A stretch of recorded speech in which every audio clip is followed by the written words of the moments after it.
अस्सलाम वालेकुम दोस्तों। मैं डॉक्टर सरोज अहमद ख़ान हूँ और आपने मेरे पिछले 4 वीडियो देखे होंगे। मैंने कोरोना वायरस पर और कोविड-19 पर वीडियोस बनाए हैं। अ, आज मैं जो वीडियो बना रहा हूँ वो मैं बेसिकली क्वेश्चंस पर बना रहा हूँ। बहुत सारे मेरे फ्रेंड्स हैं और रिश्तेदार हैं, हमसाया दोस्त हैं जो बहुत सारे क्वेश्चंस पूछते हैं। वो डॉक्टर्स को, बाकी डॉक्टर्स को भी पूछते होंगे और पब्लिक में भी एक कन्फ्यूजन है बहुत सारे वर्ड्स के ऊपर, बहुत सारे चीज़ों के ऊपर जो कि मैं चाहता हूँ आज क्लियर करूँ। वो कुछ क्वेश्चंस हैं मेरे हिसाब से, वो तकरीबन मैंने जो समराइज़ किया वो 12 क्वेश्चंस हैं। वो 12 क्वेश्चंस आज मैं कोशिश करूँगा, उसके बाद भी अगर कोई और क्वेश्चन होगा आपके जहन में तो आप मुझे अपने कमेंट बॉक्स में जो नीचे है उसमें आप लिख सकते हैं और मैं पूरी कोशिश करूँगा मैं उनका जवाब दूंगा। मैं ये आपको बताता चलूँ कि ये जो मैं आंसर्स दे रहा हूँ ये WHO के रिकमेंडेशंस और CDC जो है, centre for disease control and prevention, जो USA का है, उनके गाइडलाइंस के मुताबिक है। ये मेरे अपने गाइडलाइंस नहीं है, ये रिकमेंडेड गाइडलाइंस है, उनके हिसाब से है। क्योंकि बहुत सारी चीज़ें, अफवाहें बहुत सारे हैं मार्केट में जो कि बहुत सारे गलत हैं। मैं पिछले वीडियो में जो थर्ड वीडियो था मैंने उसमें बताया था आपको कि वो कौन से अफवाहें हैं और वो कौन से मिथ्स हैं और गलतफहमियां हैं जो लोगों में, या गलत बातें हैं जो लोगों में आम हैं, उसके बारे में मैंने बताया था उस वीडियो में। लेकिन आज मैं कुछ क्वेश्चंस के बारे में सॉल्व करूंगा। एक कॉमन क्वेश्चन जो मुझे पूछा जाता है वो ये कि क्वारंटाइन और आइसोलेशन क्या है। दोस्तों देखिए, अगर कोई पेशेंट, किसी को कोविड हो जाता है, वो टेस्ट पॉजिटिव हो जाता है, यानी उसको बुखार, इन्फेक्शन हो गया, खांसी हो गई और उसका टेस्ट पॉजिटिव है, ये इंसान को कोविड-19 है। और अगर उसको कोविड-19 है तो उसको अलग रखने की ज़रूरत है। उसको हम आइसोलेशन बोलेंगे। यानी अगर वो माइल्ड केस भी हो तो उसको हम घर में आइसोलेट कर सकते हैं, और अगर वो मॉडरेट या सीवियर केस हो गया है तो उसको हॉस्पिटल में आइसोलेट करेंगे। सो ये आइसोलेशन है, इसको अलग रखा गया। तो ये मैंने जो बिल्कुल नॉर्मल है, जिनको कोई तकलीफ नहीं है और हम लोग घर में बैठे हैं, हम अपने को बंद करके बैठे हुए हैं और जैसे एक कर्फ्यू टाइप का या एक लॉकडाउन करके बैठे हुए हैं, ताकि हम लोग पेशेंट से, हमको किसी पेशेंट से इन्फेक्शन ना लगे। ये भी आइसोलेशन है, ये कम्युनिटी आइसोलेशन है। तो ये हम लोग ग्रुप में, पूरी कम्युनिटी, पूरा मोहल्ले का मोहल्ला, पूरी सिटी का सिटी या पूरी इंडिया अभी आइसोलेट करके बैठी है ताकि हमको दूसरे से इन्फेक्शन न लगे। जो पहले वाले आइसोलेशन मैंने बताए थे उनको इन्फेक्शन था, उनको इसलिए आइसोलेट किया गया कि ताकि वो दूसरे को इन्फेक्शन न दे। और जो नॉर्मल लोग जो आइसोलेट हुए हैं वो इसलिए आइसोलेट हुए हैं ताकि हमको इन्फेक्शन, उन लोगों को जिनको नहीं इन्फेक्शन हुआ है उनको इन्फेक्शन ना लगे। सो ये दो ग्रुप्स हैं जिनको आइसोलेट किया जाता है। अब कोई पेशेंट है जो ऐसे एरिया से आया है जहां कम्युनिटी स्प्रेड हुआ है कोविड का, जैसे इटली है, चाइना है, ईरान है, स्पेन है, जर्मनी है, USA है। तो ये एरियाज है जहां कम्युनिटी स्प्रेड हुआ है, बहुत जबरदस्त तरीके से लोगों में दाएं बाएं फैल गया है ये। ऐसे एरिया से अगर कोई आ रहा है उसको क्वारंटाइन करने की जरूरत है। वो क्वारंटाइन क्या होता है? क्वारंटाइन होता है कि पेशेंट को अगर कंटैक्ट हुआ है किसी पेशेंट के साथ, या अपने घर में किसी को था उसके साथ हुआ, या कहीं बाहर गया है उधर उसको कंटैक्ट हुआ है किसी के साथ, जिसको, जो प्रूव्ड केस था, जिसको कोविड था। अब इस आदमी को अभी तो इन्फेक्शन नहीं हुआ है, अभी इसको बुखार खांसी नहीं हुई है, लेकिन इसको हो सकती है, ये पोटेंशियली एक कोविड पेशेंट बन सकता है। अब ये कोविड कब बने ये डिपेंड करता है इंक्यूबेशन पीरियड पर। नॉर्मली इंक्यूबेशन पीरियड जो है वो 2 दिन से लेकर 14 दिन तक है। इसलिए हम इनको बोलते हैं कि क्वारंटाइन करो इनको पेशेंट्स को क्वारंटाइन करो 14 दिन तक। अगर 14 दिन तक इसको बुखार होना है, खांसी होनी है तो हो जाएगी। अगर 14 दिन के बाद भी इसको कोई सिम्टम नहीं होता है, कोई इन्फेक्शन नहीं होता है, तो ये बच गया। ये क्वारंटाइन फेज है। ये लोग हैं जो क्वारंटाइन में हैं। ये फर्क है क्वारंटाइन में और आइसोलेशन में। हर आदमी को क्वारंटाइन की जरूरत नहीं है। अगर वो एक्सपोज ही नहीं हुआ है तो क्वारंटाइन का मतलब नहीं है। हर आदमी को आइसोलेट करने की जरूरत है अभी, क्योंकि बहुत वबा फैल रही है। अपने आप को आइसोलेट जो कर सकता है कर ले अपने को बचाने के लिए, और जिनको इन्फेक्शन है उनको तो आइसोलेट करना ही करना है। दोस्तों ये एक क्वेश्चन था, कॉमन क्वेश्चन जो पूछा जाता है। दूसरा क्वेश्चन ये पूछा जाता है कि ये जो कोविड है ये क्यों डेंजरस है, इतना क्यों डर रहे हैं लोग कि ये बहुत हंगामा मचा हुआ है कि ये बहुत फैल रहा है और इसका खतरा है। इसका क्या खतरा है? जैसे इसमें सिम्टोमेटोलॉजी आपने सुनी होगी कि इसमें बुखार होता है, इसमें खांसी होती है, इसमें गले में दर्द होती है, या इसमें थोड़ी सी नाक टपकती है, या सर में दर्द होती है, या मसल्स पूरे जिस्म में दर्द होती है, थकावट होती है, ये सब चीज़ें होती है। कुछ लोगों को लूज मोशन भी हो जाता है, लेकिन ज़्यादातर लोगों को अपर रेस्पिरेटरी ट्रैक्ट इन्फेक्शन जिसको हम बोलते हैं, कि जो खांसी जुकाम गले का ये वाला इन्फेक्शन और फीवर है, ये चीज़ तो हम फ्लू में भी देखते हैं। सेम चीज़ हम फ्लू में देखते हैं। क्या फ्लू और उसमें फ़र्क है? बहुत ही कम, बहुत ही कम। वो टेक्निकली हम बोलें, अदरवाइज कोई फ़र्क नहीं है। कोई आम आदमी पता चल सकता है किसी को, आम आदमी को, कि मेरे को फ्लू है कि नहीं? नहीं, ऐसा कुछ नहीं है। हालांकि कुछ चीज़ें हैं जैसे मैंने पिछले वीडियो में बताया, आप देख सकते हैं, लेकिन मैं ये इस वक्त ये बता रहा हूं कि ये डेंजरस क्यों है। डेंजरस इसलिए है कि फ्लू अगर होता है किसी को, उसमें 1000 में से 1 आदमी मरता है, लेकिन इस बीमारी में 1000 में से 4-5 आदमी 100 में से 4-5 आदमी मर जाते हैं। 1000 में से हो गया 40-50 इंसान मर जाते हैं। और जो इटली में हुआ उसमें ज्यादा मरे, जो वुहान में हुआ था चाइना में, उसमें ज्यादा लोग मरे हैं, और जो एल्डरली है यानी बूढ़े लोग हैं उनमें ज्यादा मरे हैं। तकरीबन 100 में से 15 लोग मर चुके हैं। तो ये इसलिए डेंजरस है कि क्योंकि अगर ये फैलेगा तो ये ज्यादा लोगों को मोर्टालिटी उसमें ज्यादा होगी, मौत ज्यादा लोगों को होगी, इसलिए डेंजरस माना जाता है। और एक क्वेश्चन जो कॉमनली मुझे पूछा जाता है वो ये कि ये डिफरेंट क्यों है, किसी जगह कम है, किसी जगह ज्यादा है, ये क्या चक्कर है? किसी इलाके में कम हो रहा है, किसी इलाके में कम हो रहा है, ज्यादा हो रहा है। जैसे इवन वर्ल्ड में तो है ही, अलग अलग कंट्री में अलग अलग हो रहा है, और इंडिया में भी अगर देखा जाए किसी स्टेट में ज्यादा, किसी स्टेट में कम है। इसका क्या रीजन है? जो वर्ल्ड में कम हो रहा है, ज्यादा हो रहा है, वो भी इसलिए हो रहा है बहुत सारे एरियाज में, जहां कि ये जो चाइना में जो पहला इन्फेक्शन फैला था वुहान में, वो लोग कहाँ से आए थे और उनका कितना, चाइनीज का कितना आना जाना था। जैसे न्यूयॉर्क में बहुत आना जाना चलता है, इसलिए वहां बहुत ज्यादा फैल गया। इटली में, कोरिया में, ये एरियाज हैं, जापान में एरियाज हैं जहां बहुत ज्यादा आना जाना था। इवन ईरान में, क्योंकि ईरान और चाइना का अभी बिजनेस पैक्ट चलता है और कंस्ट्रक्शन वगैरह चलती है। चाइनीज जो इंजीनियर्स वगैरह हैं, वर्कर्स हैं, कॉन्ट्रैक्टर्स हैं, वो काम करते हैं, तो वहां ज्यादा फैला। उन एरियाज में जहां चाइनीज थे उधर ज्यादा फैला। एक तो वो हो गया। दूसरा, जो जितना हमने टेस्ट किया, जैसे कोई कंट्री ने टेस्ट ही नहीं किया, बैठे हैं गरीब कंट्री, टेस्ट ही नहीं किया, तो वहां पता ही नहीं चल रहा है वहां उनको है कोरोना वायरस इन्फेक्शन की नहीं। अभी इंडिया में भी रिसेंटली हमने टेस्ट स्टार्ट किया है, तो वो कुछ एरिया में टेस्ट किया है तो वहां पॉजिटिव निकल रहा है। जैसे बॉम्बे, महाराष्ट्र है, सिविलाइज्ड एरिया है, वहां टेस्टिंग हुई तो वहां पता चला कि बहुत लोगों को है। अब जितना जितना टेस्ट कर रहे हैं उतने निकल रहे हैं।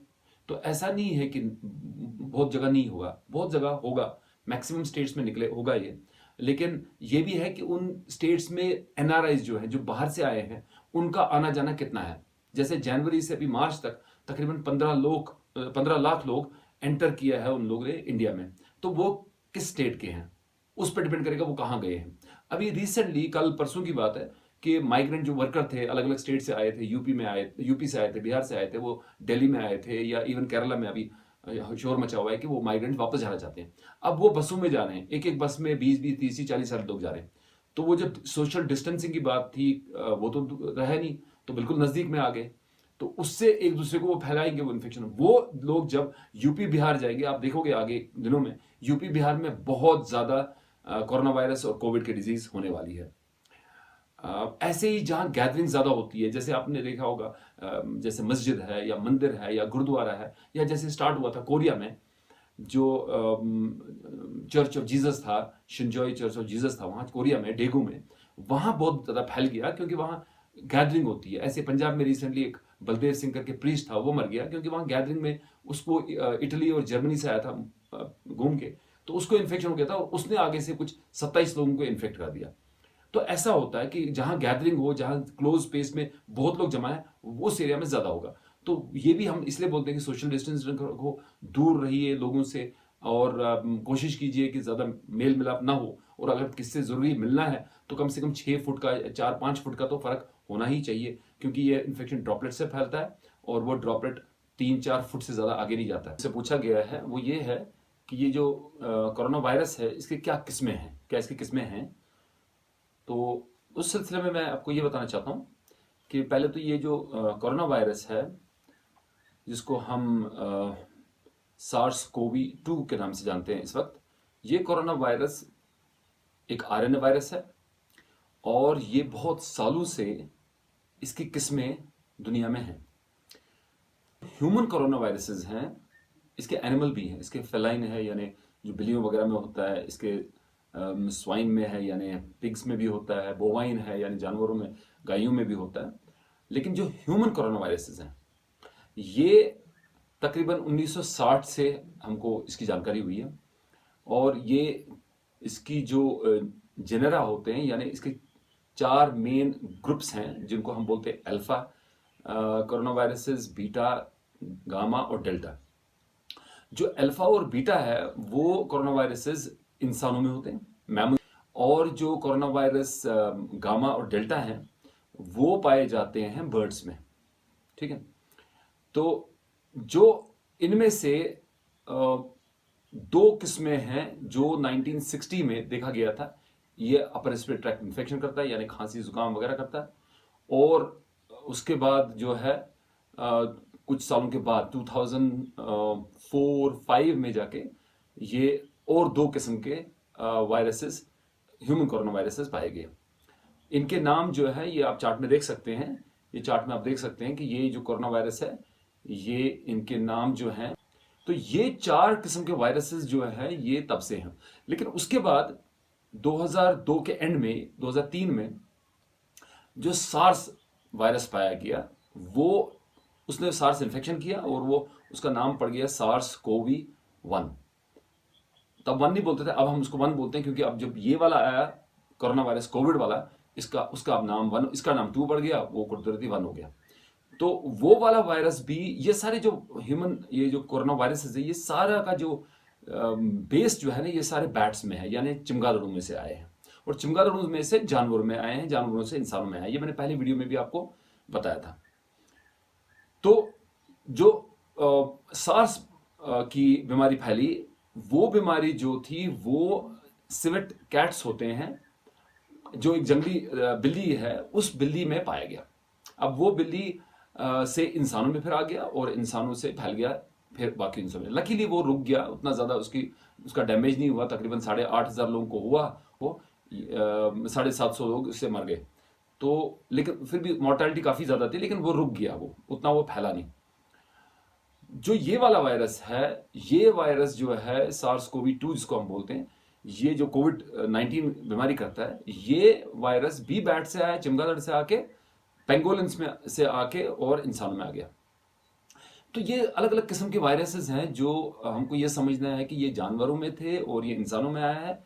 तो इसके लिए हमको जो वाइल्ड लाइफ के साथ हम छेड़खानी करते हैं वो नहीं करना चाहिए। वो मैंने पहले वीडियो में आपको बताया है। इसकी कोविड जो कर रहा है, या ये सार्स कोवी 2 जिसको हम बोलते हैं, इसी की नस्लें, इसकी नस्लें क्या है, इसके एक एस टाइप है और इसका एल टाइप है।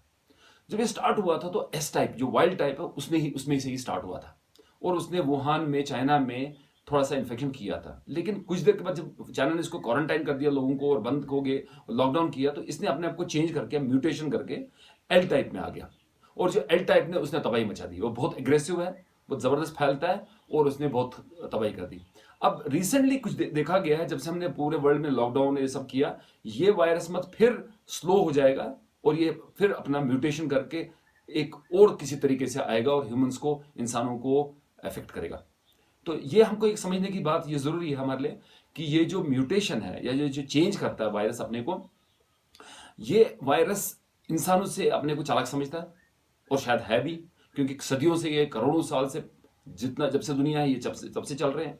जानवरों में हजारों किस्म के, बैट्स में ही पता नहीं 1,000 किस्म के वायरसेस हैं मुंह में उसके, और ये इंसानों को, जानवरों को मारता भी है, और ये रेप्लिकेट होता है। आप देख सकते हैं इस फोटोग्राफ में ये कैसे रेप्लिकेट होता है। एक सेल में घुस के ये कैसे उसको, सेल को फैक्ट्री बनाता है, और उस फैक्ट्री में से कितने वायरसेस हर सेकंड निकलते हैं। तो ये बहुत ज्यादा मल्टीप्लाई करता है। ये इसका फितना है। ये ऐसे ही फितना जो हमारा फ्लू इन्फेक्शन है, जो हम अंडर एस्टिमेट कर रहे हैं। अभी आपको मैं ये बताऊं कि इस फ्लू से, जो इन्फ्लुएंजा है, जो हम रोज खांसी जुकाम वाला इन्फ्लुएंजा हम हर साल देखते हैं यहाँ भी और पूरे वर्ल्ड में, उससे तकरीबन हर साल 6 लाख लोग मर जाते हैं। लेकिन उसकी मोर्टेलिटी, मैंने पहले भी वीडियो में बताया कि इसकी मोर्टेलिटी लेकिन 0.1% है, यानी 1000 में से 1 आदमी मरेगा। तो क्योंकि कम लोग मरते हैं इससे, तो इसलिए हम लोग इतना थोड़ा और या यूज टू हो चुके हैं इस बात से। लेकिन जब ओवरऑल, क्योंकि ये बहुत लोगों को अफेक्ट करता है, तो हम ये समझना चाहिए हमको कि ये भी बहुत लोगों को मारता है, हद से ज्यादा लोगों को मारता है। हर साल 6 लाख से ज्यादा लोग मर जाते हैं इसी इन्फ्लुएंजा से। अब ये इसका जो वायरस है, इन्फ्लुएंजा वायरस, इसका आपने देखा होगा हर साल हम लोग वैक्सीन बोलते हैं करने के लिए पेशेंट को।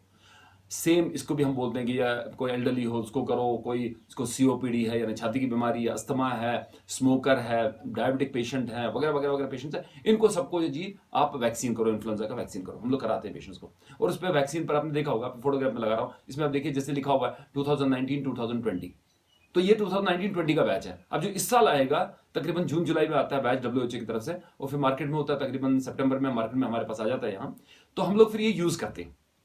तो इसको हम लोग देखेंगे इस साल जो आएगा सितंबर में, वो होगा 2020-21 बैच, यानी अगले साल के लिए हम सोचेंगे कि ये प्रोटेक्शन देगा।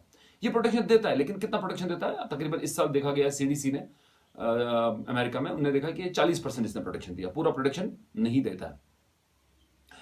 तो ये जो वायरस है, ये वायरस भी अपने को म्यूटेट करता है। अब आप समझिए, ये हर साल हमको वैक्सीन की चेंज करने की जरूरत पड़ती है। ये म्यूटेशन जो है एक वायरस का एक इनहेरेंट चीज है सर्वाइवल के लिए, तो इसलिए ये हमारे लिए कोरोना कहां तक हमको ले जाएगा ये हमको नहीं पता। तो ये मैं आपको बता रहा था टाइप्स के बारे में जी।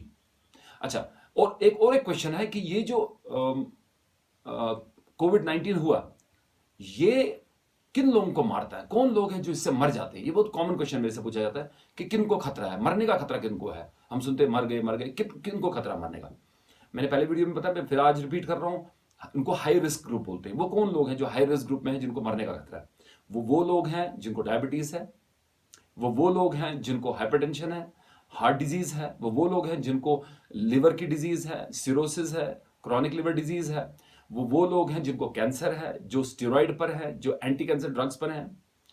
यहां मैं ये भी आपको बताता चलूं कि वो ये स्मोकर में ज्यादा देखा गया है, उनको डेथ भी ज्यादा होती है। सीओपीडी वाले यानी खांसी जिनको सालों साल रहती है, अस्थमा वाले, उनको, ये लोग हैं जो हाई रिस्क ग्रुप में है। और मैंने पहले भी बताया एक वीडियो में आपको कि doctors, paramedical staff, health care workers, ये हम लोग जो है medical staff, paramedical staff, doctors, ये लोग जो है ये हाई रिस्क कैटेगरी में आते हैं। तो इनको भी इससे दूर रहने की यानी इससे ज्यादा प्रिकॉशन लेने की जरूरत है। तो ये लोग हैं जो जो एल्डरली, जो मैंने बताया 60 के ऊपर, 65 के ऊपर, इन लोगों को भी अपने को आइसोलेट करने की जरूरत है और इस बीमारी से बचने की जरूरत है, जो मैं आइसोलेशन बता रहा था, आइसोलेट करने की जरूरत। तो एक चीज, एक पॉइंट में जो बोलना चाहता हूं वो ये कि जो कैंसर के पेशेंट्स है, जो एंटी कैंसर ड्रग्स ले रहे हैं, वो भी इम्यूनोसप्रेस्ड हैं, यानी उनकी इम्यूनिटी भी दब गई है इस कैंसर की दवाई की वजह से।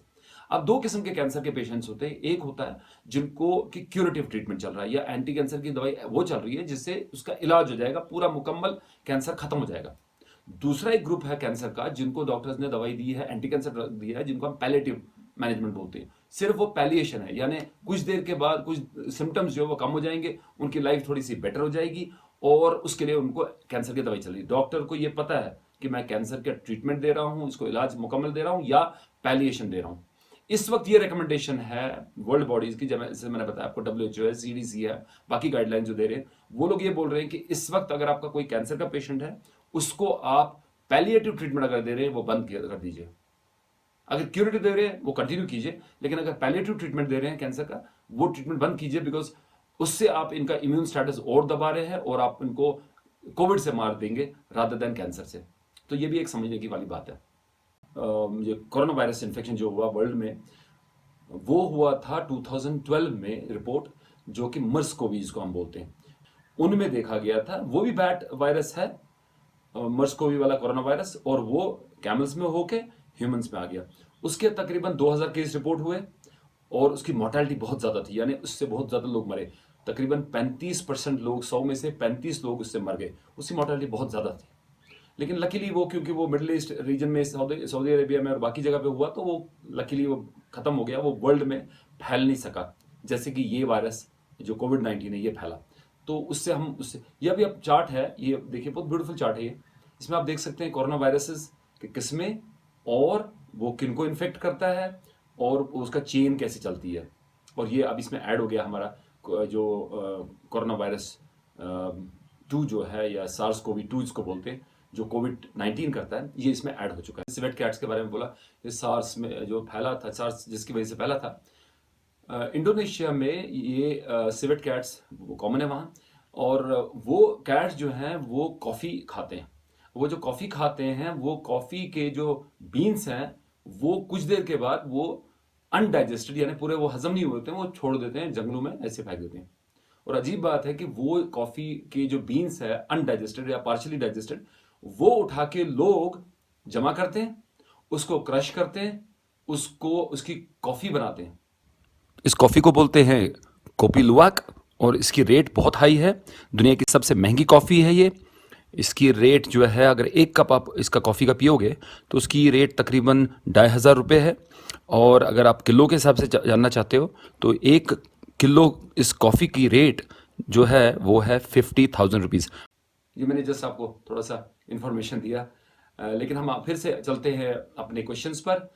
कि एक क्वेश्चन मेरे से बहुत जो पूछा जाता है कि ये बीमारी रेकर होगी, यानी किसी को अगर हो गया है कोविड-19 हो गया है, उसके बाद वो ठीक हो गया है, क्या ये उसको दोबारा हो सकती है बीमारी?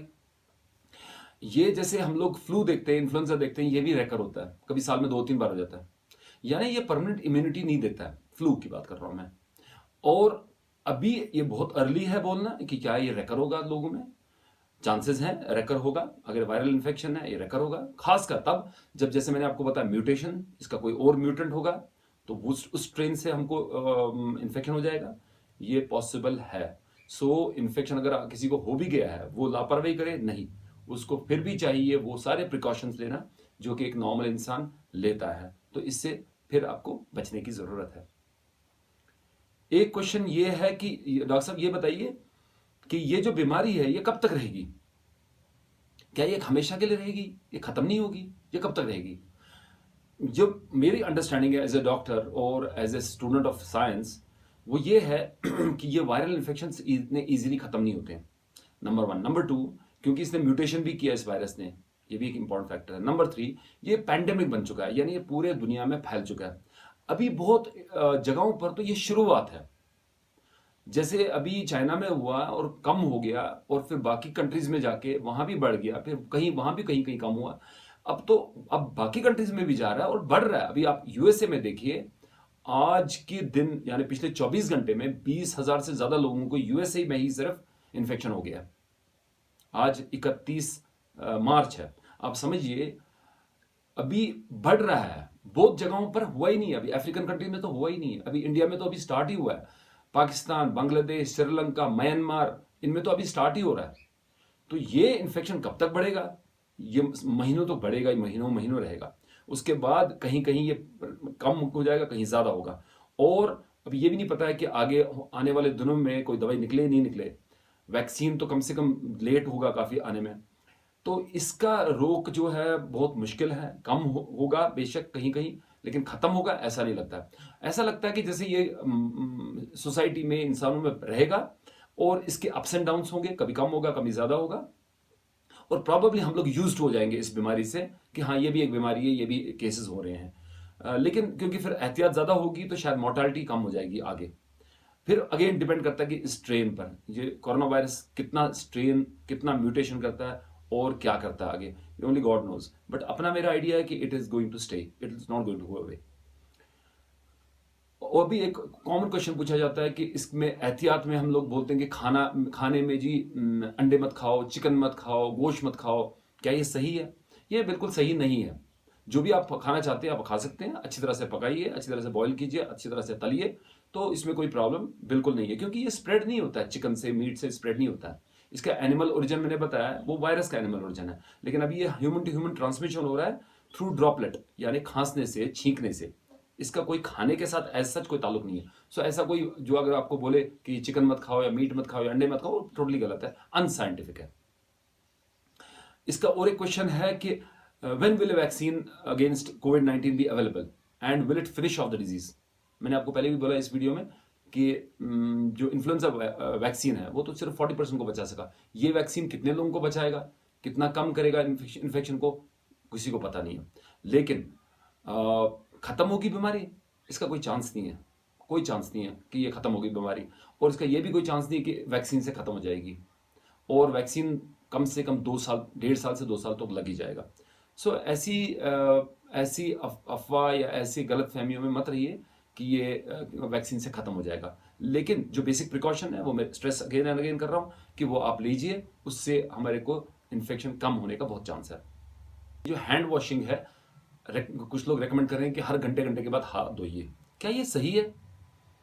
मैं इसमें ये बताना चाहता हूं कि अगर आप घर पे हैं और आपकी फैमिली आपके साथ है घर में और आप बाहर नहीं निकल रहे हैं, आप किसी कांटेक्ट में नहीं आए हैं, आपकी फैमिली किसी कांटेक्ट में नहीं आई है, तो आपको हैंड वॉशिंग जो है कोई ज़रूरत नहीं है।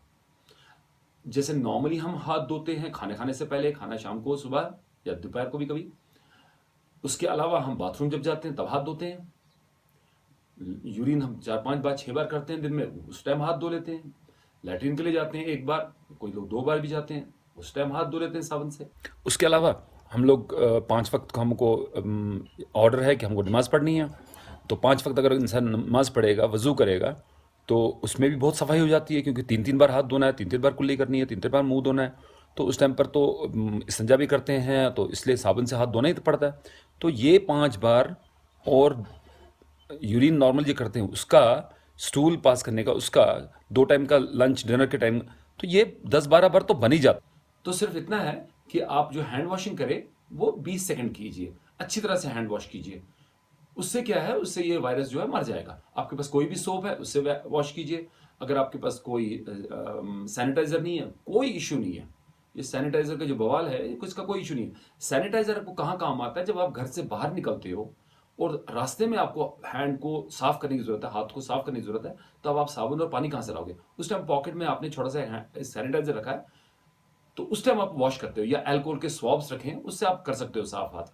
अदरवाइज घर में बैठे बैठे आपको कोई सैनिटाइजर की जरूरत नहीं है। आप अपने नॉर्मल साबुन से हैंड वॉश कर सकते हो। इनफैक्ट अगर आपके पास अच्छा लोकल साबुन भी है जिसमें अच्छा कॉस्टिक है, खाली जाग नहीं निकाल रहा है, उसमें कॉस्टिक है, स्ट्रॉन्ग है, जो नॉर्मली हम लोग यूज नहीं करते, वो स्ट्रॉन्ग कॉस्टिक वाला सोप जो है वो बेटर है, क्योंकि ये वायरल्स का जो आउटर कोटिंग है वो फैट से बनी है, वो फैट गल जाएगा इसका, वायरस का, और आपका हाथ साफ हो जाएगा, वायरस मर जाएगा। तो हैंड वॉशिंग कीजिए उस सिलसिले में। लेकिन क्या आपको हर घंटे घंटे के बाद करने की जरूरत है घर में? बिल्कुल नहीं। हैंड वॉशिंग हम क्यों करते हैं?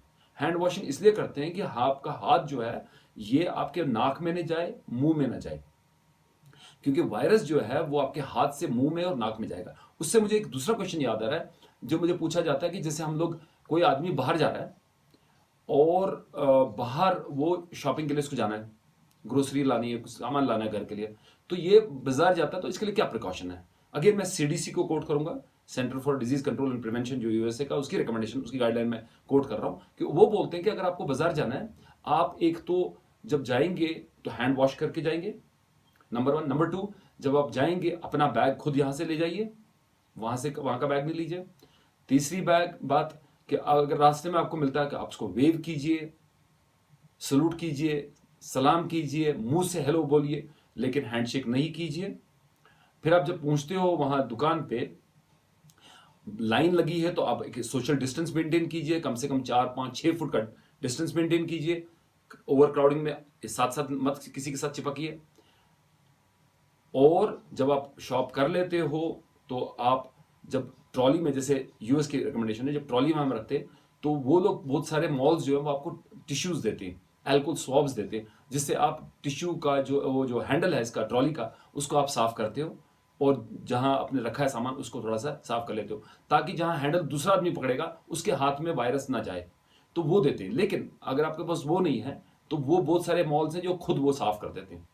लेकिन आपका काम है, आप जब आए, आप घर पहुंचते हो, आपने गाड़ी में आए तो आपका डोर हैंडल टच हो जाता है, आप घर में आते हो, नॉब आप टच करते हो, हैंडल टच करते हो, वो हो जाता है। उसके बाद आप घर आते हो सपोज, और जाके पहले आप अच्छी तरह से हैंड वॉश कीजिए, अच्छी तरह से। और मैं ये भूल गया बोलना आपको कि मास्क पहन के जाइए, जब भी आप जाएं तो मास्क पहन के जाइए, ताकि आपको दूसरे का इन्फेक्शन ना लगे, और अगर आपको इन्फेक्शन है तो आप दूसरे को ना फैलाएं।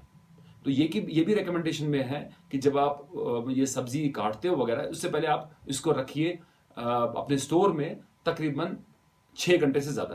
तो ये सरफेस पर, कागज़ पर, कपड़े पर, बाकी जगह पर ये वायरस 6 घंटे में मर जाएगा। किसी प्लास्टिक सरफेस पर अगर हो या कोई स्टील सरफेस पर हो तो ये घंटे तक जिंदा रह सकता है। तो बेटर है ये सब्जी का पैकेट, ये ग्रोसरी का पैकेट आप स्टोर में रख दो, 24 घंटे के बाद उसको खोल के यूज़ करो।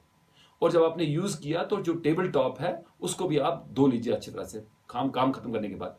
और साथ साथ आप अपना हाथ, अगर अपने काम करते वक्त आपने इसको इलेक्ट्रिक स्विच प्रेस किया है या आपने मिक्सर ग्राइंडर टच किया है, उसको भी आप साफ कर लीजिए। वो आप पानी से साफ कर सकते हो, या आपके पास जैसे घर में प्रिल होता है, लिक्विड प्रिल होता है या सोप होती है प्रिल की, उसका थोड़ा सा जाग बना के उससे आप कर सकते हो साफ। वो स्ट्रॉन्ग कॉस्टिक है, वो बिल्कुल वायरस को मार देगा।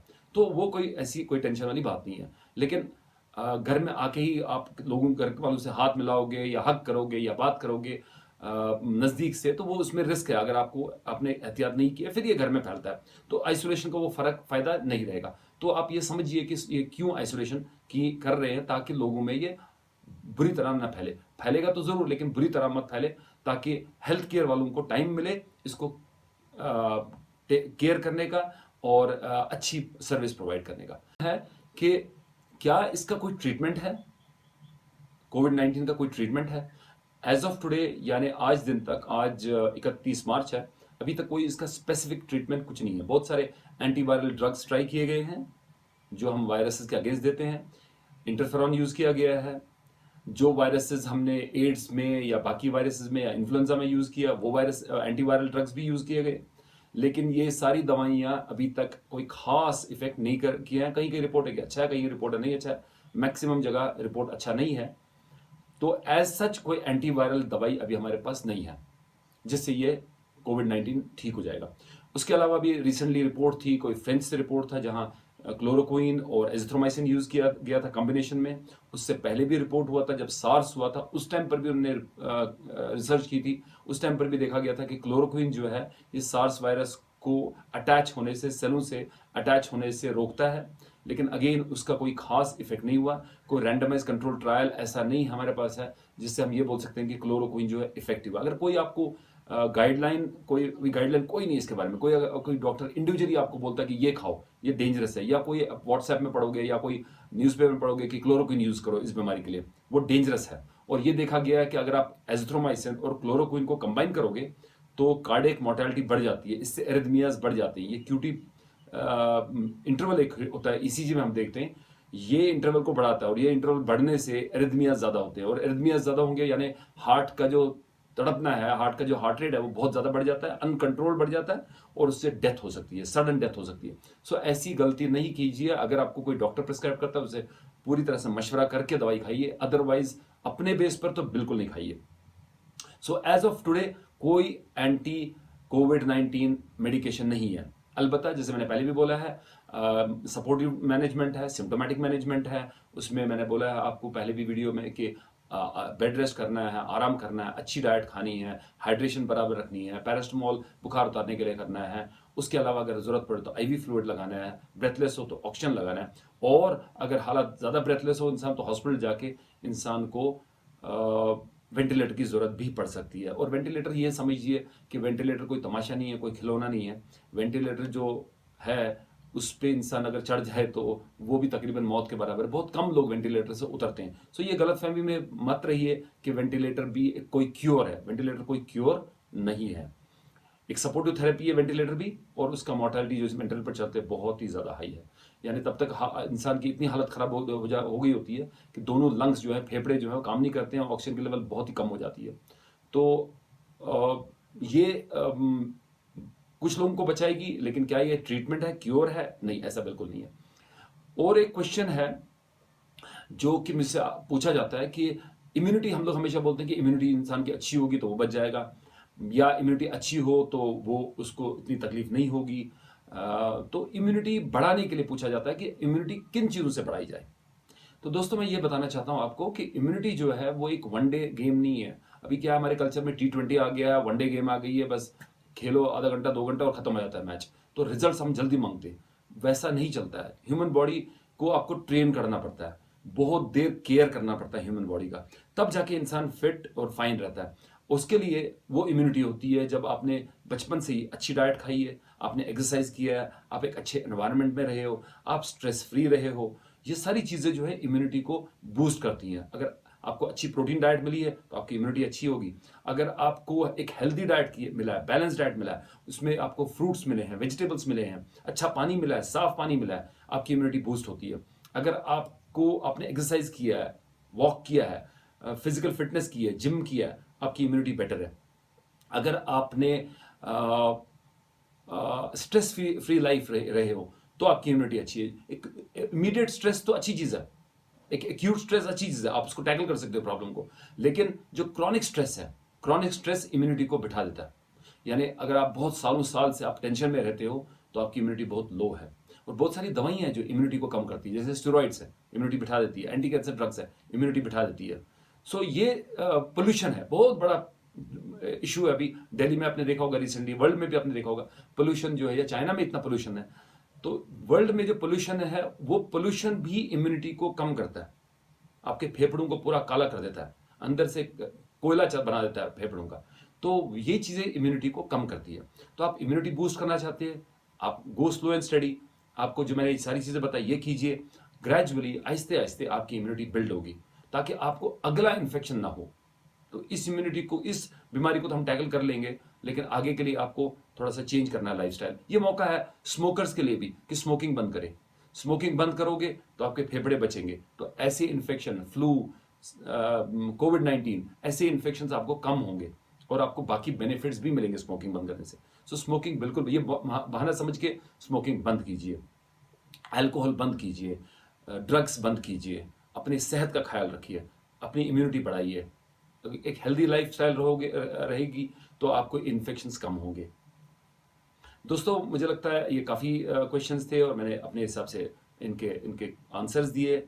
मैं चाहता हूँ कि अगर आप मेरी बातें आपको अच्छी लगी हैं तो आप मेरा वीडियो लाइक कीजिए, मेरे चैनल को सब्सक्राइब कीजिए, बेल आइकन दबा के इंश्योर कीजिए कि आपको नोटिफिकेशन मिलते रहे मेरे वीडियोज़ के बारे में। जब तक मैं मिलता हूँ आपको नई वीडियो के साथ, तब तक अपना ख्याल रखिए, अपने फैमिली का ख्याल रखिए, खुश रहिए, स्ट्रेस फ्री रहिए। Have a nice time. Bye.